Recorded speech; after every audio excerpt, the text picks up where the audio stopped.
কবি মল্লিকা সেনগুপ্তের সাধারণ মেয়ে, ২১ শতক। রবিবাবু, আমি তোমাদের সেই সাধারণ মেয়ে। তুমি যে আমাকে নিয়ে অনেক লিখেছ, সাধারণ মেয়েদের দুঃখে ভরা কিস্সা কবিতা, যে দুর্ভাগিনীকে দূরের থেকে পাল্লা দিতে হয় অন্তত ৫-৭ জন অসামান্যার সঙ্গে, অর্থাৎ সপ্তরথিনীর মার। আমি ওই সাধারণ মেয়ে।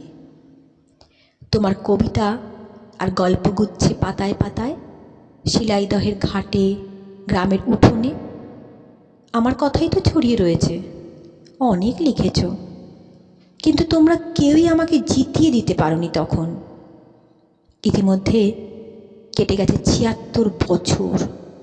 দুঃখ মন্থন করে তীরে এসে উঠেছি, তোমার সাধারণ মেয়ে। নিজের জোরেই আমি অর্জন করেছি পায়ের তলার মাটি, মাথার আকাশ, কয়েক হাজার মেয়ে সাধারণ। ছড়িয়ে পড়েছি নিউজরুমের করিডোরে আর কম্পিউটারে, বিশ্ববিদ্যালয়ে, স্কুলে, কলেজে, ছেলেমেয়েদের স্কুল সিলেবাসে, রান্নার টেবিলে, হারমোনিয়াম থেকে হার্ভার্ড পর্যন্ত অনায়াস চলাফেরা এখন আমার। কাঁচরাপাড়ার গলিপথ থেকে ক্যালিফোর্নিয়ায়, পাড়ার ফাংশন থেকে পার্লামেন্ট ঘরে। আমাকে এখন আর ইচ্ছা দেওয়া যায় না। এক মুঠো আমলকি এই পৃথিবীকে এখন নিজেই আমি জিতে নিতে পারি। আমার 10টি হাতে ধরা আছে দিক চক্রবাল। ঘর ও বাহির হতে প্রেম প্রতারণা, স্বামী ও শাশুড়ি থেকে বিশ্ব উষ্ণায়ন, ছোট পরিবার থেকে বড় কাজে টানাও পড়েন নিপুণ সামলে নি।